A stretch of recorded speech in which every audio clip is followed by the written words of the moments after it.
Cold म्हणजे ताप. ठीक आहे.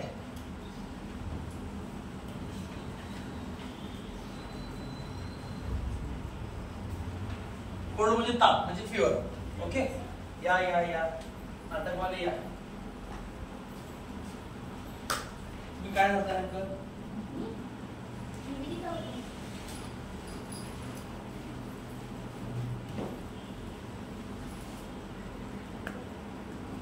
You know Nivedika?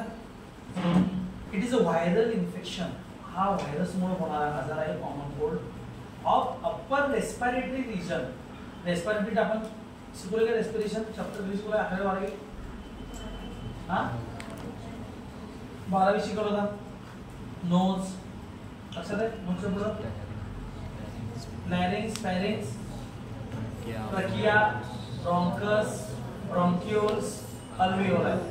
तर ट्रकिया पर्यंतचा भाग ह्याला आपण अप्पर रेस्पिरेटरी ट्रॅक्ट म्हणतो. Nose, larynx, pharynx, trachea. पण ट्रकियाच्या वरचा ह्याला अप्पर रेस्पिरेटरी ट्रॅक्ट म्हणतो. आणि लोअरच्या खाली ते ब्रॉन्कस, ब्रॉन्क्युल्स, अल्व्हिओलाई इथपर्यंतचा भाग. समजलं? आणि हा जो कॉमन कोल्ड आहे, हा जो व्हायरस मुळे होतो, हा अप्परचा हे आहे. त्यामुळे तुम्हाला ते पहिला पाठ पाहिजे. नोज, लॅरिंक्स, फॅरिंक्स, ट्रकिया पर्यंत. नंतर काय उपयोग होणार नाही. It is also known as nasopharyngitis. Naso म्हणजे नोज, फॅरिंग्सचा सूज म्हणजे नोजला आणि फॅरिंगला सूज म्हणजे नेझोफॅरिंजायटिस. त्यानंतर व्हायरल रायनोफॅरिंजायटिस. काय म्हणतात त्याला दुसरं काय नाव? रायनोफॅरिंजायटिस. का? फॅरिंगला सूज येते. रायनो म्हणजे रायनो व्हायरस नावाच्या व्हायरस. काय म्हणालो मी? काय फोड करून सांगायला लागलोय. रायनो थोडक्यात इन शॉर्ट फॅरिंगला सूज यायला लागल्या. कोणामुळं? रायनो व्हायरस मुळे. म्हणून त्याला काय म्हणलं? रायनोफॅरिंजायटिस. कोणामुळे होते माहित नाही, कारण नोज आणि फॅरिंग सूज. नेझोफॅरिंजायटिस. थर्ड आहे अॅक्यूट कोरायझा. कोरायझा म्हणजे सर्दी, ताप, खोकला. एक कॉमन वर्ड आहे कोरायझा. कोरायझा अँड कोल्ड असं म्हणतो आपण. कळलं? जे तुम्हाला काय जातं काय? Common cold. आता हे कुणामुळे झालं मग? It is called as group of virus known as rhino virus और कोरोना व्हायरस. रायनो व्हायरस नावाच्या व्हायरसमुळे होते किंवा कोरोना नावाच्या व्हायरसमुळे होते. म्हणजे तुम्हाला काय म्हणून गेला? कोरोना. समजलं? त्यामुळे भ्यायची गरज एवढी काही कोरोनाला नव्हती. आपण तर काय केलं? लय मोठा भाऊ केला त्याला. Science and symptom. खोकला येणार. खोकला आला की मला काय काय झालं? तुम्हाला सर्दी, ताप आलाय, खोकला, अजून काही नाही. आता नाक आलं काय? हा रनिंग नोज आहे ना, फिवर आहे, सोवर थ्रोट. कसं थकवा आला काय? जरा नाही पण आहे. उद्या काय होईल?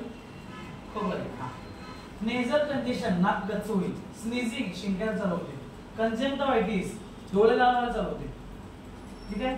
मसल रॅशेस, फटीग, थकवा येईल, डोकं नसलं असलं दुखेल, shivering and loss of appetite. भूक लागायची त्यामुळे. कळाले? हाय हाय हाय हाय दाखवलं काय मला तुम्ही? हा मग काय दाखवा दिस? हा नाही म्हणजे डोकं नाही. हाय का नाही? जास्त प्रॉब्लेम असेल तर लक्षात घ्या. ओळीन लक्षात ठेवा. ताप, सर्दी, खोकला, घसा खवखवणे, नाक गच्च होणे, डोळे लाल होणे, थकवा येणे, डोकं दुखणे. समजलं? ही सगळी कॉमन कोल्डची लक्षणं आहेत. त्यामुळे इंग्लिश मध्ये सांगायला काय अडचण नाही. कफ, फिवर, सोअर थ्रोट, त्यानंतर nasal congestion, redness of eyes, muscle fatigue, भूक कमी होते, लॉस ऑफ ॲपेटाइट. समजलं? भूक लागले काय? लागत्या. तिचं उलट जरा असं भूक लागत्या म्हणलं. पण 4 दिवस कंटिन्यू ताप राहिला तर काय होते? भूक खाऊ वाटते खरं जातच नाही. का? थोडं लागायचं. पहिला काय करायला पाहिजे? Staying away from the person suffering from common cold. हिच्यापाशी राहू नका असं त्यांनी सांगायला लागलं. मानसी मागा सर मागा जरा. तुला कोण कॉमन सर की मी सांगितलं ना ऐक जरा तिला होऊ दे. काय करायचं मला प्रॉब्लेम नाही. काय माझी इम्युनिटी स्ट्रॉंग आहे. लगेच आपल्या लिम्फोसाइट बाहेर येते. आतमध्ये staying away from the person from common cold. आणि म्हणून आपण कोरोनामध्ये काय करायचो, washing hand with soap and water. मेरा साबुन स्लो है, म्हणजे झालं तेरा साबुन स्लो है क्या, साबण क्या है. यूज ऑफ हँकरशिप, यूज ऑफ हँकरशिप, रुमाल वापरा. काय करताना तुम्हाला शिंकायला लागल्यात दुसऱ्याच्या ह्याच्यात शिंकू नका असं नाही सांगितलं, मी नाही सांगितलं. किंवा खोकला येताना राईट हे करू नका, जरा लांब जावा. अल्कोहोल बेस्ड हँड सॅनिटायझर, हे तुम्हाला माहिती झालं कोरोनामध्ये सॅनिटायझर वापरा. अल्कोहोल बेस्ड म्हणजे दारू असलेलं, दारू नको दूध प्या. अल्कोहोल बेस्ड झालं कळालं, एवढं करा, लांब राहा, सॅनिटायझर वापरा, रुमाल वापरा. काय सांगायचं पुढं रिंग बार, फंगल इन्फेक्शन. थांबव व्हिडिओ चालू केलं सर. रिंग वर्म बघतोय आपण. What is ring worm. Ring worm म्हणजे फंगल इन्फेक्शन. आपल्याला असे कधी हे होताना हळूहळू मोठं होत जातं, एक वाढत जाते, तोंडाला पण होते, इकडे होते, जांघेत होते, नंतर हळूहळू पूर्ण बॉडीला होते, त्याला आपण फंगल इन्फेक्शन होतो. भरपूर इचिंग होते, तुमची स्किन ड्राय पडते, ती बाहेर पडायला बघते, स्केली होते. ठीक आहे. तर हे होतो कोणामुळं, आपण बघितलं आजाराची कारण एकतर बॅक्टेरिया, व्हायरस, फंगस किंवा पॅरासाइट. त्यातलं एक फंगसमुळे होते. कुठल्या फंगसमुळे होते, दोन प्रकारच्या फंगसमुळे होते. ट्रायकोफायटॉन, काय म्हणले त्यांनी, ट्रायको मायक्रोस्पोरुलम किंवा मायक्रोस्पोरुम, कोणती नाव आहे तिची. काल स्पोरा is Greek word which means fungus, micro is Greek word which means लहान एकदम. समजलं काय म्हणायचं ते.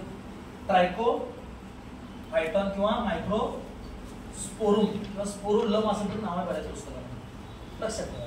कळालं, दोन नाव विसरायची नाही. मग हे काय होतं, हे नेमकं फंगस कुठं वाढतं हे लक्षात घ्यायचं. तर आपल्या स्किनवर वाढतं, कळालं, किंवा आपल्या हेअर्सवर, हेअर्स मध्ये असणाऱ्या केराटिन नावाच्या प्रोटीनवर जगतं, किंवा नेल्सवर. समजलं. मग काय होतं, जर नेल्सवर झालं तर त्याला अनिको काय म्हणतात, अनिकोमायकोसिस. मायकोसिस म्हणजे फंगल इन्फेक्शन, अनिको म्हणजे नेल्स. कळालं. हेअर्स होतं. ह्याच्यामुळे काय होणार, हे नख आपले खराब होणार, घाणेट दिसणार, वाकडे तिकडे दिसणार. असंच बघा बऱ्याच लोकांशी बघितलं तुम्ही, कोण म्हाताऱ्या माणसांची वगैरे बघितलं असाल तुम्ही. कळालं. किंवा पायाचं टोच एक असेल तर एक वेगळं नाव म्हणतात, ऍथलेट्स फूट असं म्हणतात त्याला. ते काय होतं, इन्फेक्शन आपल्या ह्याला टोला चालू होतं. कारण टो म्हणजे अंगठा नाही, पायाचा अंगठा. काय म्हणलो काल, थंब म्हणजे, लक्षात ठेवा. Mode of transmission, ringworm is spread by sharing the clothes. एकमेकीचे कपडे घाला, तुझा ड्रेस भारी दिसतोय, घालते बोंबललं, तिचं फंगल म्हणजे तुला. कळलं. बऱ्याच वेळी हॉस्टेलवर राहणारी मुलं एकमेकाचा टॉवेल वापरतात, ड्रेस वापरतात, कपडे, जायचे तिला भेटायला, तिचा चांगला ड्रेस घे, बोंबललं, तिचं फंगल इन्फेक्शन तुला. त्यानंतर कोम ऑफ इन्फेक्टेड पर्सन, केसामध्ये फंगल इन्फेक्शन झालंय, मित्रा तुला जरा कंगवा दे म्हणलं, झालं तुला पण बोंबललं. मग कळलं. त्यामुळे कंगवा वापरायचं नाही, शेअरिंग करायचं नसतं. म्हणून क्लोज हे काय शेअरिंग करायचं नसतं due to fungal infection. Close contact with infected person, मित्रा कशी बसा असं त्यांचं म्हणणं आहे, माझं नाहीये. माझं म्हणणं आहे की तुमची इम्युनिटी कमी झाली तरच होतं इन्फेक्शन. काय म्हणलो मी कळालं, तुमची इम्युनिटी स्ट्रॉंग असेल तुम्ही साईडला बसला तर होणार नाही ते. पण तुमची इम्युनिटी कमी आहे, तुम्ही साईडला बसलाय तर कॉमन कोल्ड होणार. काय काय म्हणलो मी कळालं तुम्हाला. म्हणजे प्रॉब्लेम कुठं आहे, इम्युनिटीमध्ये. कळलं. इम्युनिटी स्ट्रॉंग करली पाहिजे पहिल्यांदा आपण. आणि त्यासाठी आपण मग कोरोनाच्या काळात व्हिटॅमिन सी, लिंबू पाणी पितो, बरोबर आहे. खरं तर व्हिटॅमिन सी आहे. व्हिटॅमिन सी काय करतं, सेलला, आपल्या बॉडीच्या सगळ्या सेलला फ्रेश करतं, त्याच्यात ते सगळे वेस्ट प्रोडक्ट बाहेर काढून टाकायला काम करतं. कळलं. वेस्ट प्रोडक्ट गेलं म्हणजे तुमची इम्युनिटी बूस्ट होणार. कळलं.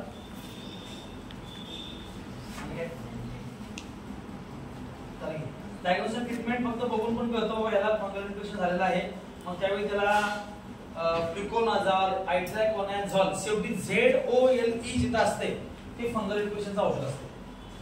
आयट्रॅकोनाझॉल, ल्युकोनाझॉल, ल्युकोनाझॉल, अरे हे सगळे झोल जे असतात ते सगळे फंगल इन्फ्लुएन्झा असतात. ओके, पुढं मग त्याचे काय असतात, हे आयट्राकोनाझॉल, ल्युकोनाझॉलच्या गोळ्या मिळतात, ते गोळ्या काय लागतात, किंवा जे क्रीम असतात ते क्रीम लावतात, इचगार्ड लावतो तुम्ही, बरोबर आहे, तात्पुरतं कमी होते.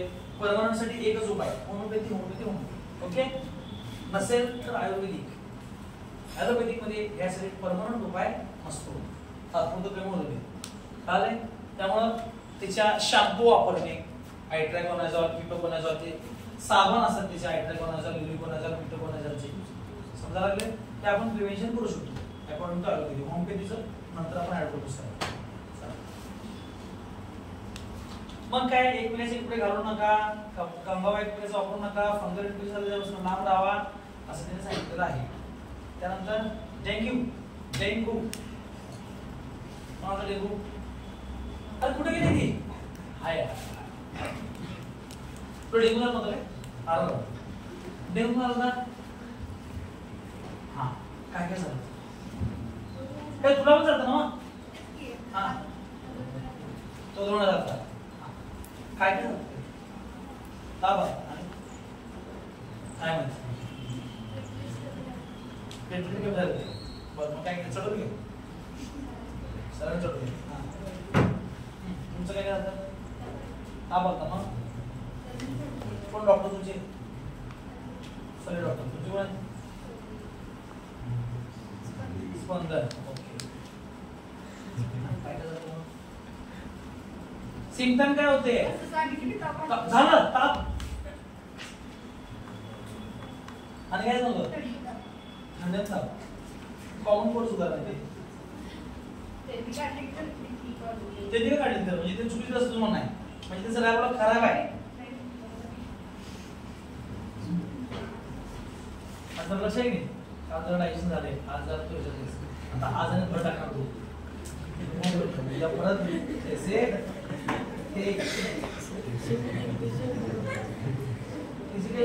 चिकनचं दुकानच आहे म्हणा,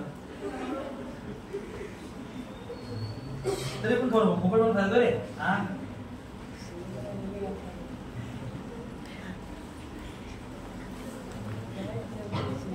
आता समयाला तू 5 वडे खाल्ला ना, समय खाल्ला नाही,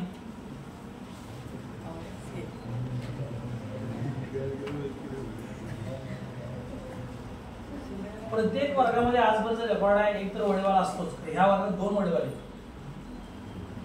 हो हा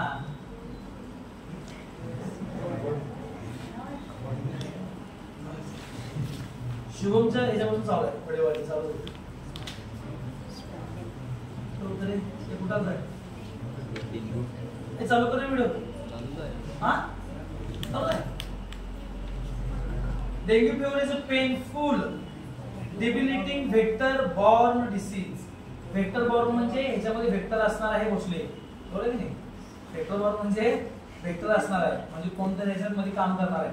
जसं आपण कशात बघितलं होतं, वेक्टर केलं होता, मलेरियामध्ये होता, कोण होतं, फिमेल एनाफिलस मॉस्किटो. आता इथे कोण आहे बघत, cause by any one of 4 closely related dengue virus. Dengue virus मुळे हा डेंग्यू होतो, जरा मात्र dengue virus is transmitted through the bite of female aedes mosquito. काय बोललो तुम्ही बाबा, काय बोललो होतो, फीमेल एनाफिलस मॉस्किटो.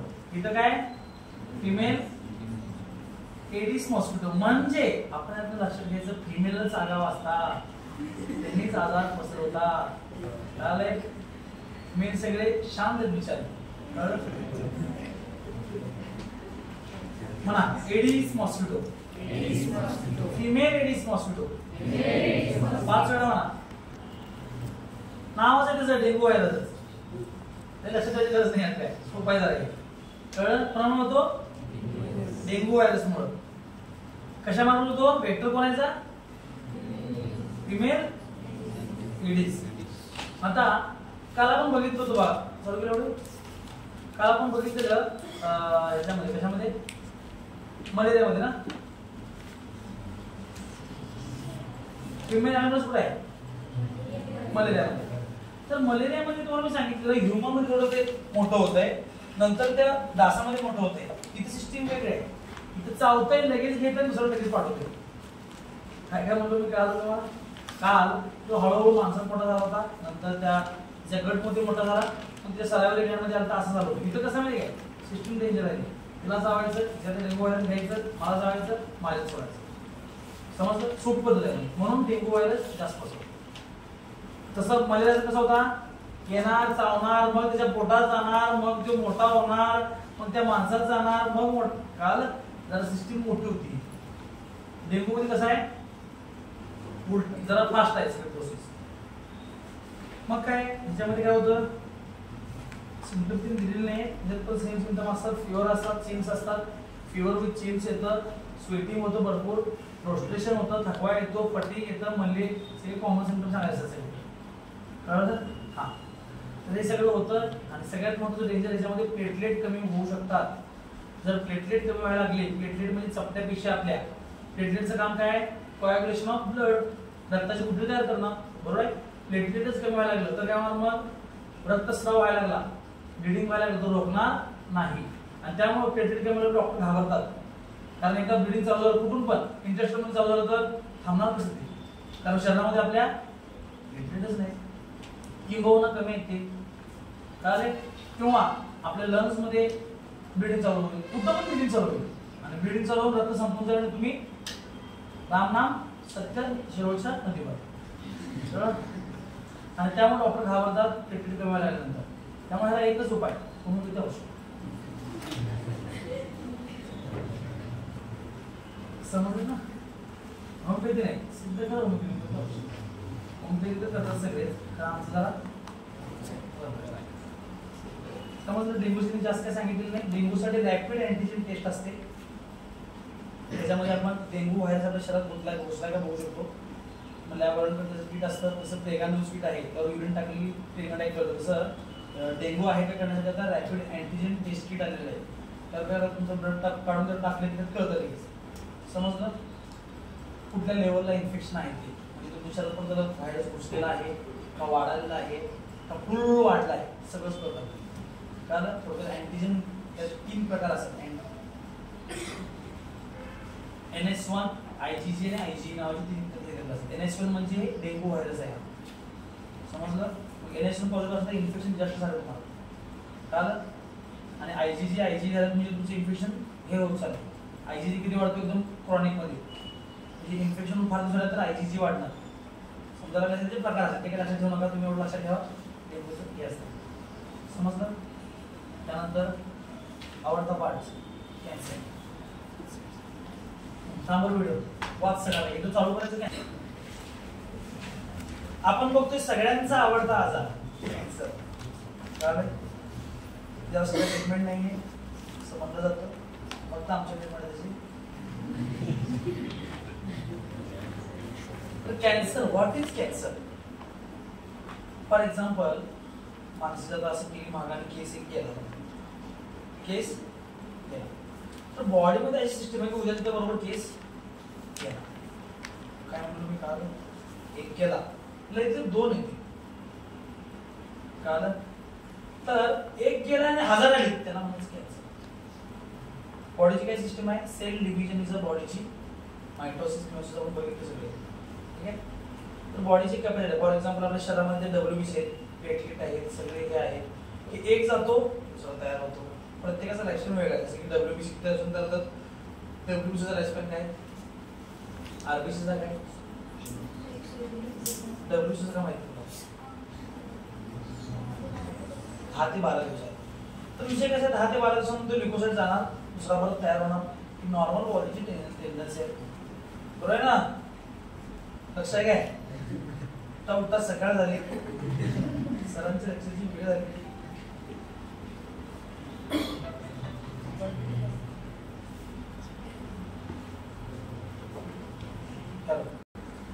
तर बॉडीची कॅपॅसिटी की एक सेल दुसरी तयार होणे, पण गरज नसतानाच तयार होणे, बरंच गरज नसतानाच वाकडं तिकडं किती पण तयार होणे, वाढणे, मोठी गाठ तयार होणं, ह्यालाच आपण कॅन्सर म्हणतो. सांगितलं ॲबनॉर्मल, जिथं नको आहे त्या ठिकाणी, अनकंट्रोल्ड किती पण वाढतंय, अँड पर्पजलेस, त्याचा उपयोगच नाही असं होतंय. आता फॉर एक्झाम्पल काय म्हणायचं, तुम्हाला गरज 10 रुपयाची आणि तुम्हाला ₹1,00,000 मिळाले, चालते ना, काय प्रॉब्लेम आहे, त्याला काहीतरी उपयोग आहे. तसं हे जर असं झालं तर उपयोग नाही, खरं पर्पजलेस आहे, ॲबनॉर्मल आहे, अनकंट्रोल्ड आहे, आणि त्याच्यामुळे काय होते, डेव्हलपमेंट ऑफ मास, त्याच्यामुळे एक गाठ तयार होते. त्या गाठीलाच आपण कॅन्सर असं म्हणतो. कुठं गाठ होते त्यानुसार कॅन्सरचा वेगळा वेगळा टाईपचा राहतो. कारण त्या गाठीची सर्वसाधारणपणे कुठलीही गाठ, आता कसं आहे, गाठ होते म्हणजे प्रत्येक वेळी कॅन्सरची असतेच नाही. म्हणजे 2 टाईप पडतात गाठीचे, ट्युमरचे, काय, बेनाइन आणि मॅलिग्नंट. तिथे सांगतो पहिल्यांदा, निओप्लाझम म्हणजे काय, तिची गाठ तयार होते कॅन्सरची, मोठा मास, त्याला आपण निओप्लाझम असं म्हणतो. काय म्हणतो, neoplasm is nothing but mass of cancer cell. एकाची लाग झाली तिथे गाठ तयार झाली, त्या गाठीला आपण ट्युमर म्हणतो. ट्युमर म्हणजेच निओप्लाझम. कळालं? मग असे काही आता सध्या हे आहेत लोक म्हणजे डॉक्टर जे कॅन्सरचा अभ्यास करतात, कॅन्सर बद्दलचे रिसर्च करतात, औषधं शोधून काढतात, त्याला काय करायचं सांगतात, हे जे आहे त्यांना आपण ऑन्कोलॉजिस्ट असं म्हणतो. जसं गॅस्ट्रोएंटेरोलॉजिस्ट म्हणजे पचनशक्ती सगळं चेक करणारा डॉक्टर, कार्डिओलॉजिस्ट हृदय तज्ञ, तसं ऑन्कोलॉजिस्ट म्हणजे कॅन्सर तज्ञ. समजलं तुम्ही सांगितलंच, doctor Phalle is a oncologist.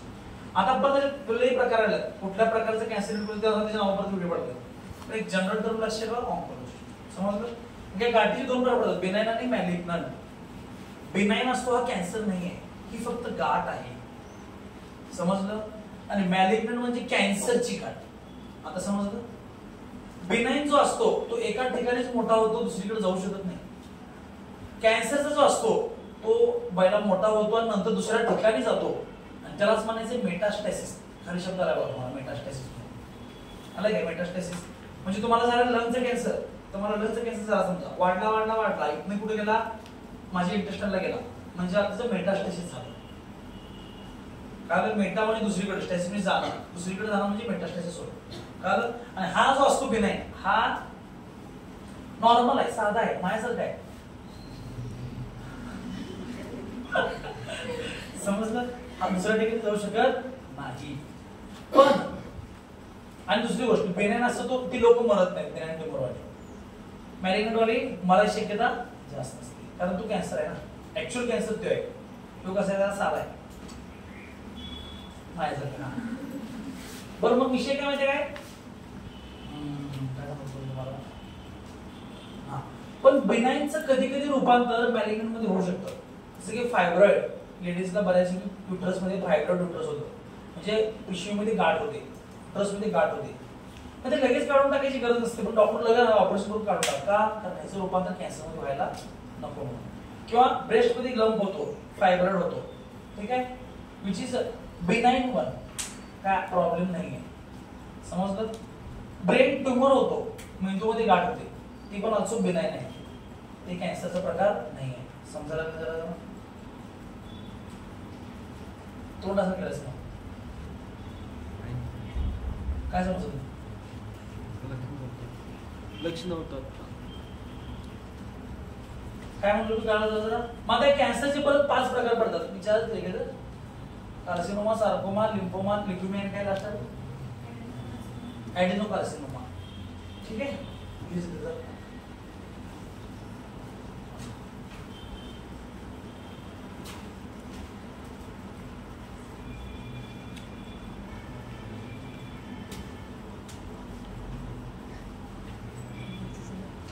आता आपल्या माउथ पासून अॅनस पर्यंत इपिथेलियल टिश्यू आहे. It Gland GLAND. जी मारे तुझं जी खाली नसते का सर, होय ती जी नो वाटत आहे मला, नो लँड असं झालं आता ग्लँड झालं.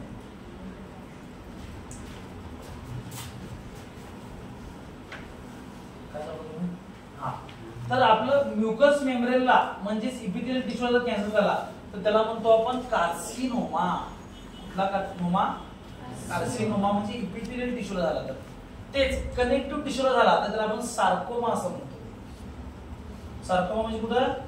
कनेक्टिव्ह टिश्यू, म्हणजे आपल्या हाडाला झाला समजा, किंवा कनेक्टिव्ह टिश्यूच्या कुठल्या कुठल्या आपल्या हाडाला झाला त्याला आपण ऑस्टिओ कार्सिनोमा म्हणणार. मसल पण कनेक्टिव्ह टिश्यू आहे, ते झालं तर आपण मायो सार्कोमा असं म्हणणार, कार्टिलेज झालं तर कॉन्ड्रोसार्कोमा असं म्हणणार आणि ऍडिपोस टिश्यू झालं तर लायपोकार्सिनोमा असं म्हणणार. त्याचे परत प्रकार पडतात 5. काय लागले करंट टिश्यूचे टाइप आहे कुठलं बोन, ब्लड वेगळं ठेवलं त्याने, ब्लड तर ल्युकेमिया केली.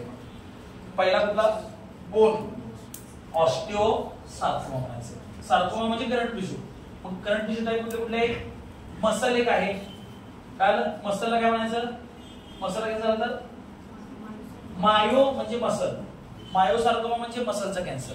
ऑस्टिओ म्हणजे हाडाचा म्हणजे ऑस्टिओसार्कोमा. त्यानंतर कार्टिलेज वाकणारा हाड आपण शिकलो ते, काय कार्टिलेज झालं त्याला म्हणायचं कॉन्ड्रोसार्कोमा. समजलं. आणि फॅट असते आपलं म्हणजे ऍडिपोसाइट टिश्यू असतं त्याला झालं तर ऍडिपोसार्कोमा. काय ते झालं तर समजलं.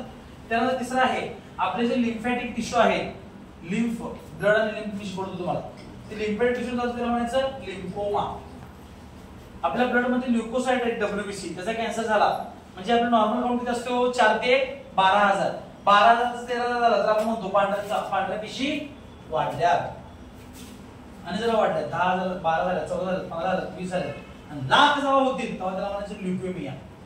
पाहिजे किती 10,000 पर्यंत झाल्या किती समजलं, अनकंट्रोल्ड पर्पजलेस. समजलं. का वाढले त्याची त्याला माहित नाही.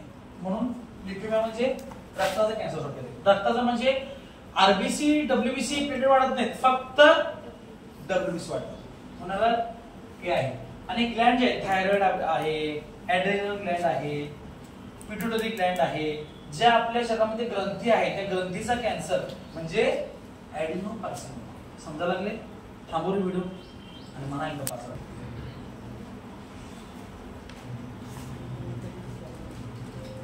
वेगळ्या ह्याची कारण काय, सगळ्यात पहिलं केमिकल पाठ करायची. पहिलं कारणाची नावं पहिला, केमिकल, रेडिएशन, व्हायरस, ऑन्कोजेन्स आणि ऍडिक्शन. ही तिची 5 कारण आहे. केमिकल म्हणजे काय, केमिकल असले पदार्थ खाणं म्हणजे निकोटीन म्हणजे तंबाखू खाणं, कॉफी पिणं सारखं, हे ऑइल खाणं, स्टेरॉइड खाणं, हे सगळे केमिकलचे टाइप आहे. त्याच्यामुळे वेगवेगळ्या प्रकारचे कॅन्सर वाढलेले आहेत. रेडिएशन सारखं सोनोग्राफी करणं, एक्सरे काढणं, हे करणं ते करणं, रेडिएशन एक्सरे लक्षात ठेवा काय करते. सारखं हे केल्यामुळे पण आपल्या स्किनला कॅन्सर होऊ शकतो. वेगवेगळ्या प्रकारचे व्हायरस आहेत त्याच्यामुळे पण हे होतं. त्याला आपण ऑन्कोजन असं म्हणत असतो. कारण ऑन्कोजनच आहे जमीन. त्याच्यामध्ये HPV ह्युमन पॅपिलोमा व्हायरस आणि इफ्टीन बार व्हायरस नाव लक्षात ठेवा. ही 2 व्हायरसची नाव आहेत. Several genes called as cellular oncogenes are proto-oncogenes have been identified in normal cell which have addiction.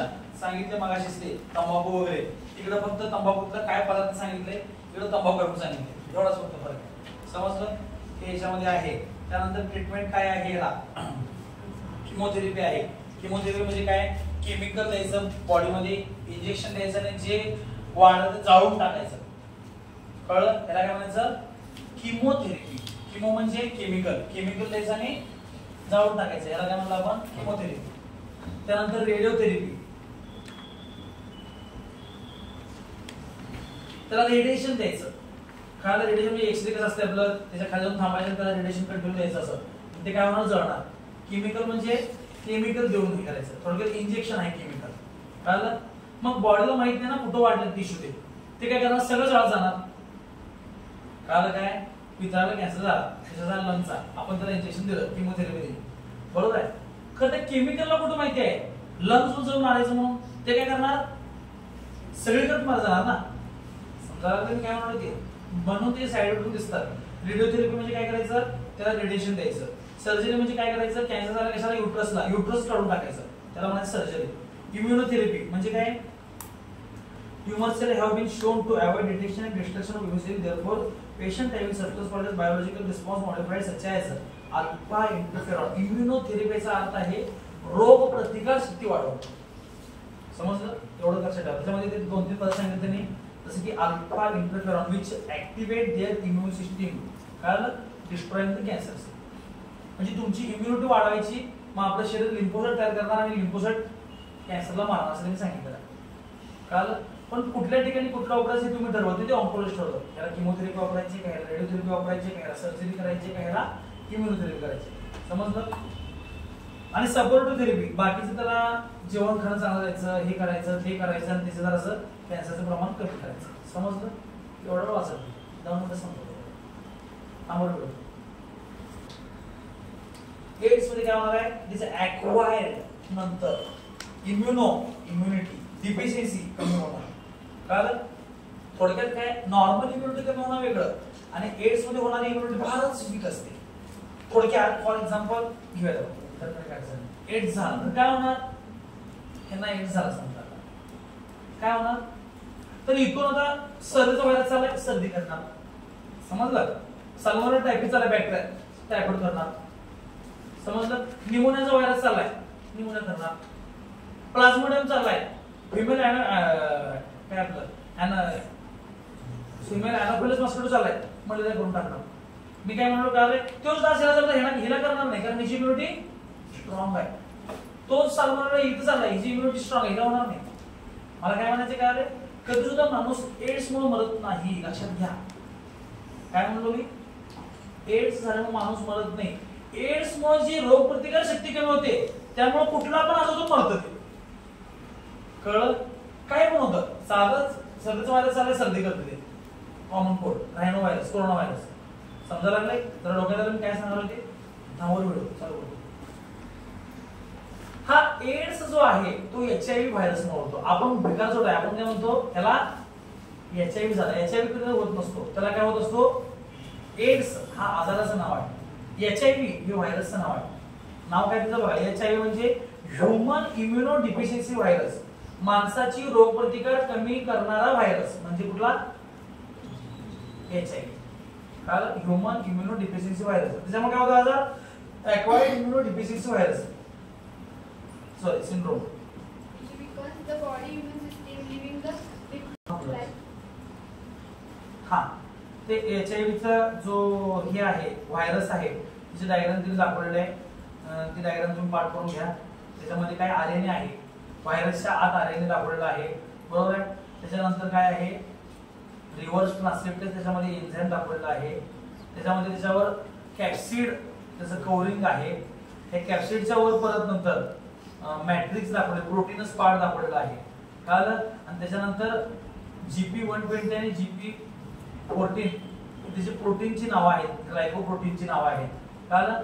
He व्हायरसची diagram माहितीची करा. तर मी पुढे घेतो क्लास, एवढं तर हे नाही. डायग्राम तुम्ही करू शकताय. आत RNA व्हायरस, RNA असला आहे, त्याच्यावर कॅप्सिड आहे, त्याच्यावर त्याचं मेम्ब्रेन आहे, त्याच्यावर ग्लायकोप्रोटीन आहे. हे काय लक्षात ठेवायला काही एवढं अवघड नाही. हे फक्त वाक्य लक्षात ठेवा, HIV is found in greatest concentration in blood. हा व्हायरस कुठे सापडतो, रक्तामध्ये, सिमेन मध्ये सापडतो, सेरिब्रोस्पायनल फ्लुइड मेंदूपाशी असलेल्या पाण्यामध्ये सापडतो, मिल्क दुधामध्ये आईस सापडतो, लघवीमध्ये सापडतो, सलाईव्हामध्ये सापडतो आणि व्हाजायनल सिक्रेशन सापडतो. समजा लागले. त्यामुळे ह्यांच्यापासून आपण लांब राहायला पाहिजे असं हे करतो. म्हणून आपण एड्स झालेल्या माणसामध्ये राहायला बघत नाही. कॅन्सर झालेल्या माणसामध्ये आवड नाही काय, कॅन्सर एका दुसऱ्याला होत नाही, खरं HIV एकाचा दुसऱ्याला होऊ शकतो. समजा लागले. जे डिसीज व्हायरल आहेत ते एकाकडून दुसऱ्याला होऊ शकतात, जे बॅक्टेरियल आहेत ते एकाकडून दुसऱ्याला होऊ शकतात, फंगल आहेत ते एकाकडून दुसऱ्याला होऊ शकतात. समजा लागले. कॅन्सर काही ह्याच्यामुळे होत नाही कुठल्या कारणामुळे. ओके. व्हायरस सांगितलं त्यांनी 2, पॅपिलोमा व्हायरस आणि इप्टिन-बार व्हायरस, पण त्याचं एवढं नाही आहे, कळलं. हा व्हायरस कशामार्फत जाऊ शकतो, unsafe sexual contact including oral, vaginal आणि एनल. सेक्शुअल कॉन्टॅक्ट अनसेफ केल्यामुळे आपण जे बघितलं, use of condom, diaphragm, copper T, लक्षात आहे की ते आपण सांगितलं परमनंट आणि ह्याच्यात नाही. आपण तर एक वाक्य सांगितलं, सेक्शुअली ट्रान्समिटेड डिसीज टाळण्यासाठी पण सगळं वापरतो आपण वाटपासून, लक्षात आहे. त्यामुळे तसं जर आपण सेफ्टी यूज केली नाही आले तर हे असे आजार होऊ शकतात. ब्लड रक्तामार्फत पण होऊ शकतात. समजा लागले. एखाद्या माणसाला कॅन्सर झालाय, त्यांना त्याच्या हाताला काही लागलं, ते रक्त तुम्हाला लागलं, तुम्हाला पण जखम असले तर जखमेतून ते कॅन्सरचं HIV इन्फेक्शन होऊ शकतं.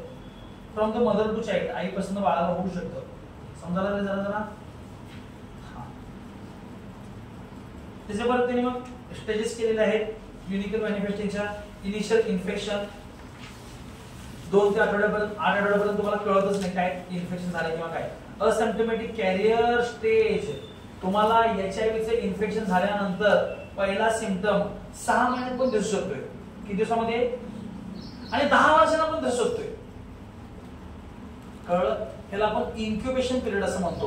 म्हणजे व्हायरस तुमच्या शरीरामध्ये गेल्यानंतर तुम्हाला सिम्पटम किती दाखवते. फॉर एक्झाम्पल आता इथनं काय व्हायला लागले, हे व्हायला लागले कॉमन कोल्ड, सर्दीचा व्हायरस चाललाय. हिच्या शरीरातनं काय केला, हिच्यापाशी थांबले की आला, हिच्यापाशी आला, मग तो व्हायरसच्या शरीरात जाणार, वाढणार हिच्या आत शरीरात, आणि मग हिला ताप येणार. मग हा पिरियड किती असतो? 1 ते 2 दिवस असतो. शरीरात व्हायरस जाऊन आत वाढून ताप यायला 2 दिवस असतो. त्याला आपण इन्क्युबेशन पिरियड म्हणतो. म्हणजे व्हायरसची एंट्री झाल्यापासून पहिला सिम्पटम दिसणार. इन्क्युबेशन याचा अर्थ वाढणे, इन्क्यूब होणे. समजलं? तसं HIV चे इन्फेक्शन झाल्यानंतर त्याचे सिम्पटम तुम्हाला दिसायला 6 महिने लागतात. आणि जर तुमची इम्युनिटी स्ट्रॉंग असेल तर 10 वर्ष पण दिसत नाही. काय म्हणलो मी, कळलं? जर तुमची इम्युनिटी स्ट्रॉंग आहे तर तो HIV च्या इन्फेक्शनला आत वाढताच येत नाही, आणि त्यामुळे 10 वर्षांना पण सिम्पटम दाखवतो. एड्स रिलेटेड कॉम्प्लेक्स, आणि त्यानंतर मात्र त्याला तोंड येण्यासारखं, माउथ अल्सर येणं, ताप येणं, झोप न लागणं, श्वास घ्यायला त्रास होणं, हे तुम्हाला दिसायला चालू होतं. आणि एड्स विथ एंड स्टेज, याच्यामध्ये काय डायरेक्ट माणूस जातो सोबत. कळलं? मग यासाठी आपण काय करायला पाहिजे? People high risk of growth, मग लोकांना अवेअर केलं पाहिजे की बाबा HIV कशामुळे होतोय. मग त्यासाठी आपण काय करायला पाहिजे? तसं वेगवेगळे रॅली केलं पाहिजे. आपण एड्स डे सेलिब्रेट करतो किंवा काय करतो, ह्याच्यासाठी करतो. मला वाटतं एड्स डे 1 डिसेंबर असं काय 1 डिसेंबर आपण एड्स डे म्हणून साजरा करतो. कशासाठी? लोकांना एड्स बद्दल जनजागृती व्हावी. आपण करत नाही हा वेगळा विषय आहे, ऍक्च्युअली करायचं असते. काय एड्स बाबा कशामुळे होतो? अनप्रोटेक्टेड सेक्स केल्यामुळे होतो, यूज ऑफ कंडोम हे सांगायचं. त्यानंतर ब्लड ट्रान्समिशन होतं, म्हणजे न्हाव्याकडे गेलं तर वस्ताला जो वापरतो त्याला जर एखाद्या माणसाला लागलं, जर त्या बसऱ्याला लागलं, दुसऱ्या माणसाचं करून दुसऱ्याला गेलं, दुसऱ्याला होऊ शकतं. समजायला मी काय म्हणाले ते. त्यामुळे हे सगळ्या गोष्टी समजून सांगणं हे कोणाचं काम आहे? 1 डिसेंबरला आपण करायला पाहिजे. थोडक्यात डॉक्टर इंजेक्शन देतात. तिला इंजेक्शन दिलं, तिला HIV असेल, काढलं, तेच इंजेक्शन, तीच सुई जर मला वापरली तर काय होतं? मला HIV होऊ शकतो. आणि म्हणून आता काय झालंय, डिस्पोजेबल आले, म्हणजे सिंगल यूज आहे. आधीच्या काळात अशा सोयी नव्हत्या. मग ते काय करायचे, डॉक्टर 100 सोया धुवून ठेवायचे, उकळून ठेवायचे, सोया वापरायची. एकदा वापरून झाले काय करायचे, परत उकळून दुसऱ्या माणसाला वापरायचे. उकळून का वापरायचे? कारण एकाच इन्फेक्शन दुसऱ्याला होऊ नये. समजलं? आता तशी गरजच नाही. आता आपण डिस्पोजेबल म्हणजे सिंगल यूजचं वापरतो. सेक्शुअल हॅबिट चेंज केला पाहिजे. High risk of should be remain. तुम्ही रक्तदान करतो म्हणला, लगेच रक्त कोण घेत नाही. तुमचं रक्त घेतात, जाऊन चेक करतात तुम्हाला HIV झालाय काय, हेपॅटायटिस झालाय काय, जे मोठे मोठे आजार आहेत ते चेक केले जातात, आणि मग रक्त घेतलं जातं. एकाचा टूथब्रश दुसऱ्यानं वापरलं, एखादा कॅन्सर आहे त्यांना दात घासलेत आधी, आता आपण असं करत नाही, आधी असं व्हायचंय. काय व्हायचं? एखादा एकच ब्रश त्याचा, मग मुलगा, आई, वडील, मुलगा मुलगी एकच ब्रश वापरायचे. अरे किस काय किस वापरायचे. आता तुमच्याकडे पैसा नाही, तो आधी. मग एखादा HIV झालं, दुसऱ्याला HIV होऊ शकतो. घासून त्याला त्या ब्रशला रक्त लागलं, दुसऱ्याला गेलं, होऊ शकतो.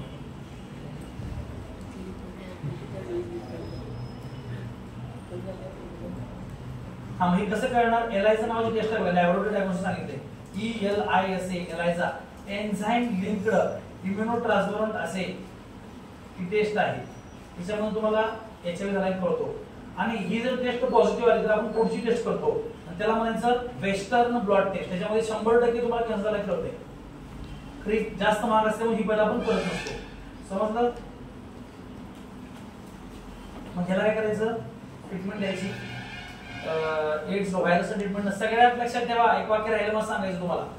बॅक्टेरियाला मारायला अँटीबायोटिक असतात, जे तुम्ही मला पाठवले म्हणते हे अँटीबायोटिकची नाव होती. बॅक्टेरियाला मारण्यासाठी अँटीबायोटिक, फंगसला मारायला अँटी फंगल असतं, पॅरासाइटला मारायला अँटी पॅरासाइटिक इंजेक्शन असतं, पण व्हायरसला मारायला अँटी व्हायरस इंजेक्शन नसतं, अँटी व्हायरस टॅबलेट नसतात. मग काय करावं लागतं? आता व्हायरस मुळे ताप आलाय, तापाचं इंजेक्शन द्यायचं. पण व्हायरसला मला इंजेक्शन नाही का? काय म्हणलो मी, कळालंय? जरा जरा समजायला लागलंय.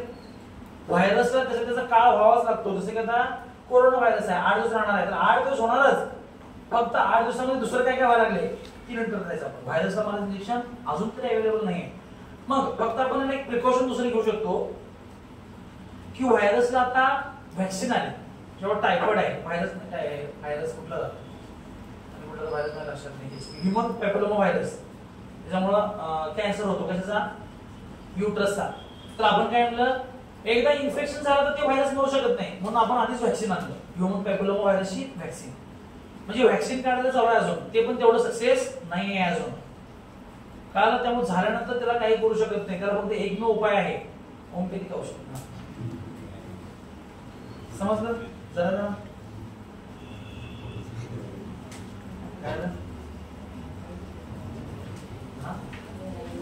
आज सोडणार नाही संप्रेषण जरा. होय काय जरा संपायचंच. संपवतो 5 मिनिट ब्रेक घ्यावं. नॉन स्टॉप 8 तास लेक्चर घेतलं माणूस आहे. मी एवढं वैताग लागलाय. या वर्षी मी कमी केलं लेक्चर 7 वाजता आलाय. मग काय करायचं, 5 मिनिट ब्रेक घ्या, जावा चहा वगैरे घेऊन या. हा घेऊन जा, घेऊ शकतो सर, काय प्रॉब्लेम नाही.